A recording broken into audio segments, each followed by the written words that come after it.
Supreme court ने एक झटके में सुप्रीम कोर्ट ने 2024 के लोकसभा चुनाव की तस्वीर बदल दी है। मैं ये बात क्यों कह रहा हूं और सुप्रीम कोर्ट ने ऐसा क्या कह दिया? सुप्रीम कोर्ट के इस फैसले से क्या वाकई 2024 के लोकसभा चुनाव की तस्वीर बदल जाएगी?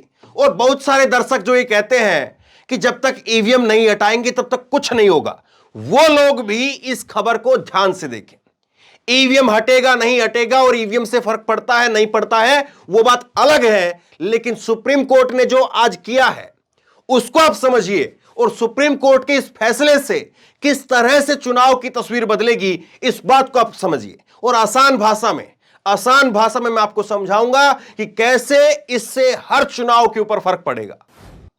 क्या किया है सुप्रीम कोर्ट ने? ऐसा सुप्रीम कोर्ट ने देश के अंदर जो चुनाव आयुक्त की नियुक्ति होती है उसकी प्रक्रिया को बदल दिया है। मैं आपको खबर दिखाता हूं, यह खबर आप देखिए। चुनाव आयुक्त को पीएम नेता विपक्ष सीजीआई का पैनल चुनेगा। सुप्रीम कोर्ट बोला यह नियुक्तियां सीबीआई डायरेक्टर की तरह से हो, पहले सरकार ही तय करती थी, पहले सरकार तय कर देती थी, बता देती थी कि अगली बार जो है चुनाव आयुक्त ये बनेंगे और उसके बाद में राष्ट्रपति जी के पास में नाम भेजा जाता था, मोहर लगती थी और वो चुनाव आयुक्त बन जाते थे। लेकिन अब क्या होगा? अब यह होगा कि एक प्रधानमंत्री का वोट होगा, दूसरा वोट नेता प्रतिपक्ष का वोट होगा और तीसरा वोट जो है वो होगा सीजीआई सुप्रीम कोर्ट के पैनल का। और ये तीन वोट तय करेंगे कि अगला देश के अंदर चुनाव आयुक्त कौन बनने वाला है। सीईसी चीफ इलेक्शन कमीशन और ईसी ये दोनों वो तय करेंगे। तो ये बहुत बड़ा बदलाव है। अब देखिए इस बात को आसान भाषा में समझिए आप। पहले प्रधानमंत्री नरेंद्र मोदी, उनकी सरकार, उनका जो मर्जी होती थी उनको वो भेज देते थे कि ये फला व्यक्ति जो है वो बनना चाहिए, वो बन जाता था। लेकिन अब नरेंद्र मोदी तो बोलेंगे ही बोलेंगे अपनी पसंद, उसके साथ साथ आज मल्लिकार्जुन खड़गे उनका वोट भी काउंट होगा। और तीसरा जो है वो सुप्रीम कोर्ट का जो पैनल होगा वो भी बताया जाएगा कि साहब ये व्यक्ति हैं, इन व्यक्तियों के अंदर से कौन सा जो है वो देश का जो है वो चुनाव आयुक्त बनना होगा। और फिर आप देखिए कि उसके अंदर जो है वो केवल और केवल सरकार की नहीं चलेगी।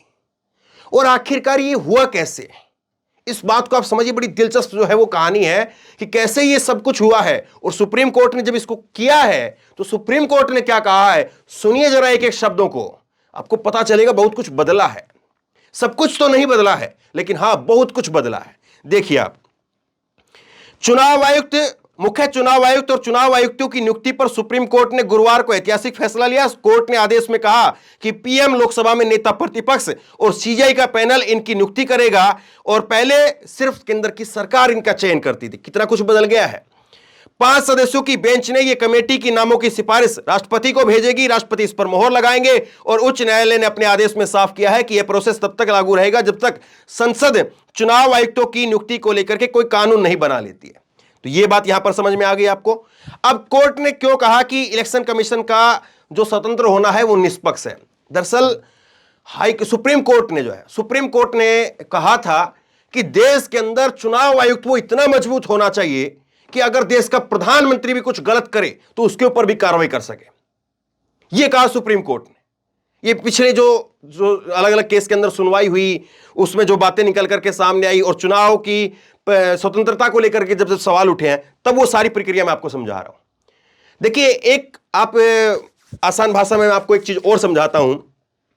सेम बैटलफील्ड इंग्लिश की प्रोवर्ब है। इसका मतलब ये होता है कि सभी के लिए समान मैदान। अब देखिए जो लोग कह रहे हैं कि साहब ईवीएम जब तक नहीं बदलेगा ना तब तक कुछ नहीं बदलेगा, बहुत कुछ बदलता है। मैं आपको समझाता हूं कैसे। जैसे मायावती जी ने बयान दिया था, मायावती जी ने चुनाव चल रहे हैं और चुनाव के अंदर जो है मायावती जी ने बयान दिया तो मायावती जी को क्या किया, 2 दिनों के लिए या अगले 4 दिनों के लिए वो उठा करके उनको जो है वो बैन कर दिया कि आप चुनाव प्रचार नहीं कर पाएंगे। लेकिन अगर प्रधानमंत्री बयान देते हैं, उसी तरह का बयान देते हैं और पूरा विपक्ष कहता है कि प्रधानमंत्री ने कैसे ये बात कह दी, चुनाव आयुक्त तो इस पर एक्शन क्यों नहीं ले रहा। मसलन जैसे उन्होंने कहा था चुनाव की रैली के अंदर, चुनाव की रैली में कहा था कि अगर रमजान पर, ईद पर बिजली आती है तो होली और दिवाली पर भी आनी चाहिए। शमशान पर जो है अगर कब्रिस्तान को बनाया जाता है तो शमशान को भी बनाया जाना चाहिए। और इस बयान को लेकर के बड़ा हंगामा हुआ था कि कैसे ध्रुवीकरण किया जा रहा है, लेकिन चुनाव आयोग ने कोई कार्रवाई नहीं की। कहा कि प्रधानमंत्री है, चुनाव आयोग कोई इस तरह से जो कार्रवाई नहीं। और अगर यही चीज कोई ऐसा व्यक्ति, मजबूत व्यक्ति, निष्पक्ष व्यक्ति, और इससे पहले हुआ है ऐसा, कोई ऐसा व्यक्ति अगर बैठता है तो फिर प्रधानमंत्री का बयान भी कोई ऐसा आता है जो ध्रुवीकरण करके वोट हथियाने का काम किया जा रहा है, तो वहां पर प्रधानमंत्री के ऊपर अगर कार्रवाई होती है तो फिर उसके बाद में जो है वो जनता के बीच में एक संदेश जाएगा कि देखिए सब कुछ जो है वो समान है। और यह बहुत बड़ी बात है, और इसीलिए बहुत सारी विपक्षी पार्टियों ने, तकरीबन जो है पूरे विपक्ष ने इसका स्वागत किया है। आपको आसान भाषा में चीजें समझ में आई कि क्या बदलने वाला है। इससे यह बदल जाएगा कि चुनाव का कम से कम चुनाव के समय पर जब चुनाव की आचार संहिता की घोषणा हो जाती है तो सभी पार्टियों के लिए नियम कायदे एक जैसे होंगे। यह बदलाव है, और यह बहुत बड़ा बदलाव है, क्योंकि अभी तक यह होता था कि राहुल गांधी को वहां पर जो है वो रोक दिया गया, यहां पर अखिलेश यादव को रोक दिया गया, यहां पर उस फला नेता को रोक दिया गया, लेकिन प्रधानमंत्री को नहीं रोका, प्रधानमंत्री को बैन नहीं किया, अमित शाह को बैन नहीं किया। लेकिन अब ऐसा हो सकता है। अब देखिए इसमें जो है वो सुप्रीम कोर्ट ने किस बात को लेकर के आपत्ति उठाई थी। सुप्रीम कोर्ट ने कहा कि ये जो चुनाव आयुक्त की जो फाइल होती है कि जिस रफ्तार से पास होती है, इतनी रफ्तार से तो बिजली भी नहीं जाती है। जैसे बिजली होती है ना, इधर से आपने स्विच दबाया, उधर से ट्यूबलाइट जल गया, इधर से बल्ब जल गया, यहां से बटन दबाया, वहां से बल्ब जल गया। तो सुप्रीम कोर्ट कह रहा है ये चुनाव आयुक्त की जो फाइल है ये इतनी रफ्तार से कैसे जा रही है। हमें जो व्यक्ति बना है उसके ऊपर संदेह नहीं है, लेकिन जिस रफ्तार से चयन किया जा रहा है उसके ऊपर आपत्ति है। अब इस बात को आप समझिए। ये देखिए, ये चेहरा आप देख रहे हैं, ये साहब हैं, ये गोयल साहब हैं ये, और इनका पूरा नाम मैं आपको बताता हूं। 2018 के अंदर इनका केस चला था, और 2018 के अंदर जो है वो अरुण गोयल जो है ये 1985 बैच के थे, और इनको रिटायर होना था 31 दिसंबर को। अरुण गोयल साहब को 31 दिसंबर को रिटायर होना था, लेकिन अरुण गोयल साहब ने वीआरएस ले लिया। वीआरएस यानी अपनी इच्छा से रिटायरमेंट ले लिया। कब ले लिया? इन्होंने रिटायरमेंट लिया अपना रिटायरमेंट जो है इन्होंने 18 नवंबर को ले लिया। 31 दिसंबर को रिटायर होना था, 18 नवंबर को जो है इन्होंने वीआरएस ले लिया, और 19 नवंबर को इनको चुनाव आयुक्त अपॉइंट किया गया। समझ गए आप खेल को? यह हो रहा था अभी तक, इस तरह से जो है चीजें चल रही थी।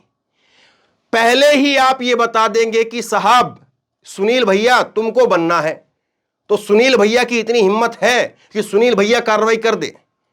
इस बात को लेकर के सुप्रीम कोर्ट ने आपत्ति उठाई है कि इतनी फटाफट कैसे चीजें हो रही हैं, कि वहां पर उस व्यक्ति अरुण गोयल को जो है वो 31 दिसंबर को रिटायरमेंट था, 18 नवंबर को पहले ही रिटायरमेंट ले लिया, और 19 नवंबर को चुनाव आयुक्त बना दिया।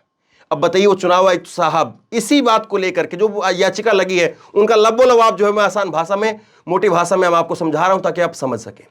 तो यह बदलाव हुआ है, और निश्चित तौर पर यह बदलाव बहुत बड़ा बदलाव है, क्योंकि कार्रवाई का डर रहेगा तो कम से कम जो ध्रुवीकरण वाले जो बयान दिए जाते हैं खुलेआम, जिस तरह से हिंदू मुसलमान किया जाता है, और उस हिंदू मुसलमान के ऊपर जो है चुनाव आयुक्त की जैसे चुप्पी रहती है, कम से कम अब वो नहीं रहेगी।